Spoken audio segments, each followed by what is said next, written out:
Hello guys, welcome back. आज की video में हम बात करने वाले हैं हायरार्किकल इनहेरिटेंस के बारे में। इससे पहले हमने सिंगल और मल्टीपल इनहेरिटेंस के बारे में वीडियोस बना चुके हैं। यदि आपने नहीं देखी है तो आप उस वीडियो को ज़रूर पहले एक बार देख के आएँ। सबसे फर्स्ट वीडियो जिसमें लिखा है कि व्हाट इज़ इनहेरिटेंस, उसका जो बेसिक कंसेप्ट है वो, और सिंगल इनहेरिटेंस बताया है। नेक्स्ट वीडियो में हमने मल्टी लेवल इनहेरिटेंस की बात की थी एंड आज हम बात करने जा रहे हैं हायरार्किकल इनहेरिटेंस के बारे में। तो यदि हम इन ब्रीफ बात करें कि ये जो इनहेरिटेंस है ये क्यों यूज़ किया जाता है, तो इनहेरिटेंस यूज़ किया जाता है कोड रीयूजेबिलिटी के पर्पज से, कि ऐसी चीज़ें जो जनरल हैं, जो हर फंक्शन में या हर क्लास में यूज़ में आ रही हैं, तो उनको बार बार ना लिखते हुए हम एक क्लास बनाएं और उस क्लास में वो सारे फीचर्स डाल दें, और फिर उन फीचर्स को आपको जिन भी क्लासेस में डिराइव करना है वो आप करते जाएं। तो इसका एक एग्जांपल यदि मैं दूं तो यहाँ पर मान लो हमने एक क्लास बनाई है। इस क्लास का नाम दिया हमने पर्सन। ठीक है, अब ये जो पर्सन है इसका कुछ नेम होगा। ठीक, इसकी कोई एज आप चाहो तो एज ले लो, या फिर अगर हम बहुत ही बेसिक सी बात करें यदि, तो एक तो हो गया उसका नेम, एक हो गया जेंडर। ठीक है, ये दो आप डेटा मेंबर्स ले लेंगे इस पर्सन के। अब यदि ये जो पर्सन है इसको हम डिराइव करें स्टूडेंट क्लास में। ठीक है, कि जो पर्सन है ये स्टूडेंट है, तो इसको डिराइव क्यों कर रहे हैं? क्योंकि ये जो स्टूडेंट है इसका भी कोई नेम एंड जेंडर होगा, प्लस कुछ चीज़ें और आएंगी इसमें, जैसे कोई स्टूडेंट है यदि तो उसका एक रोल नंबर भी होगा। ठीक है, और यदि हम चाहें तो या एज भी ले लो, कि स्कूल कॉलेज वाले उसकी एज की डिटेल्स भी रखते हैं, डेट ऑफ बर्थ, या जितनी चीज़ें आपको लेनी वो हम इसमें ले सकते हैं। इसके अलावा ये जो पर्सन है, इट मे बी पॉसिबल कि ये पर्सन जो है ये एम्प्लॉय हो कहीं का। तो अब एम्प्लॉय भी है तो भी वो पर्सन तो है ना, कोई व्यक्ति तो है। ठीक है, तो जो जनरल बेसिक चीज़ें थी नेम और जेंडर वो इसके भी हैं। ठीक, अब इसमें जो एडिशनल चीज़ें आएंगी तो हो सकता है एम्प्लॉय आईडी आ जाए, सैलरी आ जाए, डेट ऑफ ज्वाइनिंग आ जाए, बहुत सारी चीज़ें जो भी आप ऐड करना चाहें ये आ गई। ऐसे ही हम और भी क्लासेस इससे डिराइव कर सकते हैं। तो इनहेरिटेंस का बेसिक पर्पस है कि ऐसी चीज़ें, ऐसे फंक्शंस जो कंबाइन, जो कॉमन हैं बाकी चीज़ों में, तो उनमें से जनरल टर्म्स हम निकाल लें और उस जनरल को ऊपर वाली क्लास में भेज दो, ताकि वो जो है सिर्फ एक बार लिखा है, अब ये क्लास भी उसको यूज़ करेगी और ये वाली क्लास भी उसको यूज़ करेगी। तो यहाँ पर अगर ये नहीं होता तो क्या होता, ये क्लास भी नेम और जेंडर वेरिएबल लेती, उसका जो रीड फंक्शन होता उसमें वो वैल्यूज़ लेती, डिस्प्ले फंक्शन में डिस्प्ले करवाती। सेम इसमें भी होता, वो ये वैल्यूज़ जो थी वो रीड करवाती, डिस्प्ले करवाती, तो कोड बहुत बढ़ जाता हमारा। ठीक है, तो यहाँ हमने क्या किया कि वाले कोड्स जो बार बार यूज़ होने थे उसको एक क्लास में डाल दिए, और इस क्लास को हमने क्या कर दिया, इन दोनों क्लासेस में डिराइव करवा दिया। तो यदि मैं सिंपल सा यदि यहाँ पर इसके लिए कोड लिखूँ, वैसे तो आपको कंसेप्ट समझ में आ गया है, तो आप बना लेंगे खुद से कोड, क्योंकि यदि आपने इससे पहले वाली वीडियोस देखी हैं तो काफ़ी इजी है आपके लिए, और यदि नहीं देखी हैं तो मैं आपको सजेस्ट करूँगी कि आप इससे पहले वाली जो वीडियोस हैं इसी चैनल पर प्लेलिस्ट में जाके ज़रूर देखें, C++ वाली प्लेलिस्ट में। और चैनल अगर सब्सक्राइब नहीं किया है तो ये बहुत ज़रूरी है कि आप चैनल सब्सक्राइब करें। ये चैनल इस लायक है कि उसे सब्सक्राइब किया जाए, और इसके कंटेंट्स भी आप यदि एक भी वीडियो क्लियरली पूरा देखेंगे तो आपको ज़रूर से समझ में आएंगी concepts, and you would realise that yes this channel is worth to be subscribed. ठीक है, तो आप इसको ज़रूर सब्सक्राइब करें और दोस्तों के साथ भी शेयर करें। चलिए, सबसे पहली क्लास पर्सन बना दी। ठीक, अब इस क्लास में डेटा मेंबर जो हमने यहाँ लिए वही ले लेते हैं। तो नेम जो है आपका वो कैसा होगा, एक अरे होगा, है ना। तो कैरेक्टर नेम ले लिया 20 साइज का। कैरेक्टर का ही आपने एक GEN जेंडर नाम से ले लिया, जिसमें हम एक वेरिएबल लिया है GEN, इसमें या तो F या फिर M जो भी लेना है वो हम ले लेंगे। ठीक है, अब पब्लिक सेक्शन में जाके हम इसके दो फंक्शंस बना लें। एक फंक्शन क्या होगा, जो वैल्यू को रीड करेगा, तो हमने गेट डेटा के नाम से बना लिया। ठीक है। इस गेट डेटा में आप यूजर को क्या बोल दोगे, जो भी वैल्यूज जितनी भी एंटर करवानी है वो सबका मैसेज दे दोगे कि एंटर दिस जो भी मैसेज देना है। ठीक, तो इस केस में एंटर नेम एंड जेंडर, उसको हमने क्या करवा दिया, सी इन। ये नेम में नेम ले लिया और ठीक, आप रीड तो कर लिया, डिस्प्ले भी करवाना पड़ेगा। वॉइड डिस्प्ले का भी आप एक फंक्शन बना लो और इसमें क्या करेंगे हम, सी आउट करवा दो जो भी नेम है, name is equals to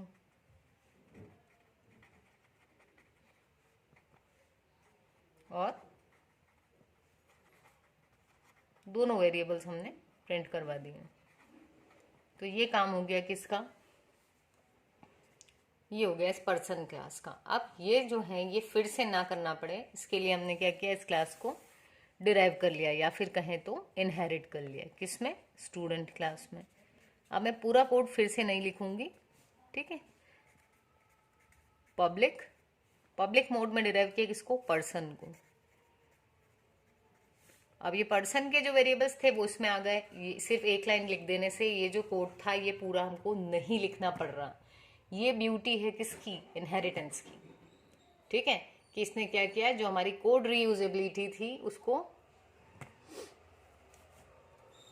implement करवा दिया। अब यहाँ पर आए, यहाँ हमें अब सिर्फ कितने वेरिएबल्स डिक्लेयर करना है, जो सिर्फ यहीं पर थे। तो ये तो था एक आपका रोल नंबर, ठीक है, और एक है आपकी एज। अगेन पब्लिक सेक्शन में गए। अब इस पब्लिक में जाके हमने क्या किया, इसमें आप चाहें तो आप फिर से एक और, क्योंकि ये वैल्यूज भी रीड करवानी है, तो वॉइड रीड डेटा या जो भी आपको नाम देना हो, ठीक है। तो यहाँ पर आपने फिर से ये वाली जो लाइन थी ये लिखा, सी आउट एंटर रोल नंबर और एज, ठीक, और सी इन करवा ली किसको, रोल नंबर और एज को।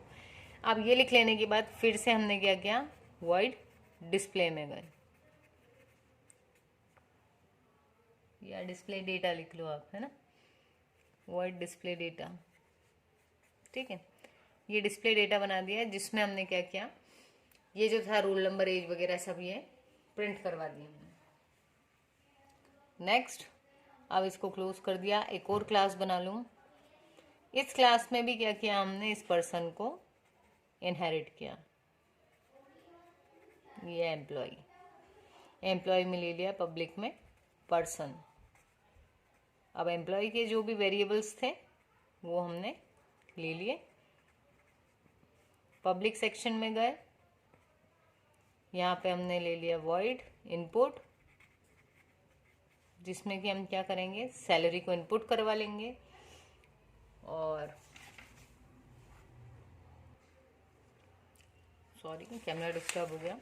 तो ये इनपुट ले लिया। वैसे ही हम वॉइड शो नाम का भी फंक्शन बना लेंगे, जो क्या करेगा, इन वैल्यूज को प्रिंट करवा देगा, मतलब कि सैलरी को प्रिंट करवा देगा। फिर हमने इस क्लास को भी क्लोज कर दिया। अब हम आ गए अपने मेन फंक्शन में। इस मेन के अंदर यदि आपको स्टूडेंट की डिटेल्स लेनी है तो स्टूडेंट एस नाम का एक ऑब्जेक्ट बना लिया, ठीक है। अब इस एस से हमने क्या किया, ये जो था हमारा गेट डेटा, इसको कॉल करवा दिया।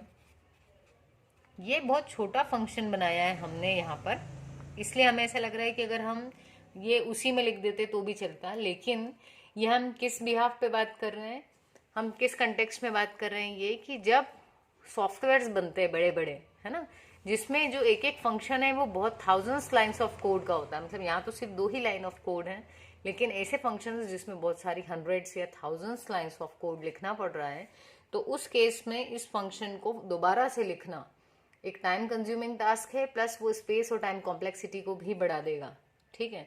तो इसलिए क्या किया जाता है, इसलिए जो कोड है उसको रीयूज किया जाता है, ठीक है। तो क्योंकि स्टूडेंट क्लास जो थी हमारी ये वाली, इसने डिराइव किया था इस पर्सन को, इसलिए क्योंकि जो इसका पब्लिक मेंबर है गेट डेटा और डिस्प्ले, ये भी क्या हो जाएंगे, इनहेरिट, तो हम इनको भी कॉल कर सकते हैं। तो S dot gate data call कर लिया, और जो इसका खुद का रीड डेटा था उसको भी हमने कॉल करवा दिया।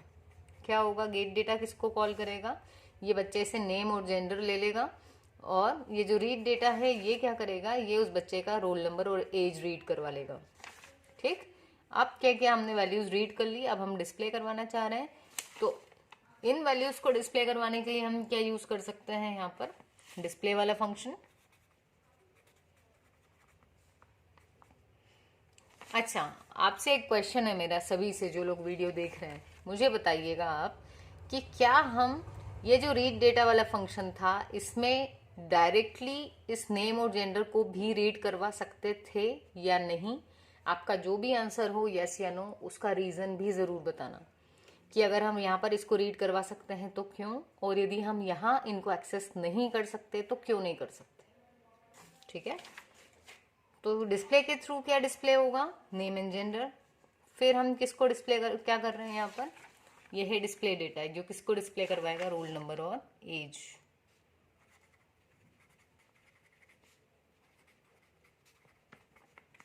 ऐसे ही अब हम चाहें तो एक और ऑब्जेक्ट बना लेते हैं। अब किसका बनाना है, एम्प्लॉय का। यदि आप चाहें तो ऊपर भी बनवा सकते हैं इसके पास में ही, बट आपको यहाँ ये पूरा लिखना पड़ेगा क्योंकि क्लास का नाम बदल गया है। ठीक है, अब एम्प्लॉय भी क्या कर सकता है, क्योंकि उसको डिराइव किया है पर्सन से, तो ये पहले पर्सन के गेट डेटा को रीड करेगा। ठीक, फिर एम्प्लॉय का जो था क्या था, इनपुट, तो ये क्या रीड करेगा, सैलरी। यहाँ मैंने कोड नहीं लिखा है, सिंपल सा आपको क्या लिखना है, सी आउट, और लिखेंगे आप एंटर सैलरी, और सी इन करवा लेंगे किसमें, सैलरी में। वीडियो ज़्यादा बड़ा ना हो इसलिए मैं नहीं लिख रही हूँ उसको। तो ई डॉट इनपुट कॉल किया, तो गेट डेटा ने क्या लिया, नेम और जेंडर की वैल्यूज रीड की, और इनपुट ने सैलरी रीड कर ली। जब रीड हो चुका है तो अब क्या काम बचा हमारे पास, डिस्प्ले का। तो ई डॉट डिस्प्ले, और इसका हमने एक और नहीं बनाया ना, ये वॉइड आउटपुट ले लो, ये आउट ले लो, जिसमें आप क्या करेंगे, सी आउट करवा दो किसको, सैलरी को। सैलरी जो भी थी उसको प्रिंट करवा दिया। ठीक है, ये यहाँ पे लिखना था हमको एक्चुअली, ये वाला जो फंक्शन था ना शो, उसमें लिखना था। या तो आप ये लिखें या वो लिखें, कोई भी एक लिख लो, या लिख लो सी आउट सैलरी। अब ई डॉट डिस्प्ले किया तो ये क्या करेगा, नेम और जेंडर शो करेगा, एंड जब ई डॉट शो किया तो ये उसका सैलरी बता देगा उस एम्प्लॉय की। And then get C H. तो ये था हमारा हायरार्किकल इनहेरिटेंस। ठीक है, तो इसमें क्या हुआ है, यहाँ पर आपकी बेस क्लास एक ही है, लेकिन जो डिराइव्ड क्लासेस थी वो एक से ज्यादा है। ठीक है, तो बस यही जो है वेरिएशंस हैं टाइप्स ऑफ इनहेरिटेंस में, कि बेस क्लास कितनी है, उससे कितनी क्लास डिराइव होगी, क्या उस डिराइव्ड क्लास से फर्दर भी कोई क्लास डिराइव होगी, इन सब की बेसिस पे हम उसका टाइप बताते हैं कि ये किस टाइप का इनहेरिटेंस है। सो आई होप आपको वीडियो समझ में आई होगी। यदि वीडियो समझ में आई है तो आप भी सब्सक्राइब करें, और अपने एटलीस्ट 2 फ्रेंड्स के साथ ज़रूर से शेयर करें इस वीडियो को, एंड उन्हें भी सब्सक्राइब करने के लिए बोलें। Thank you.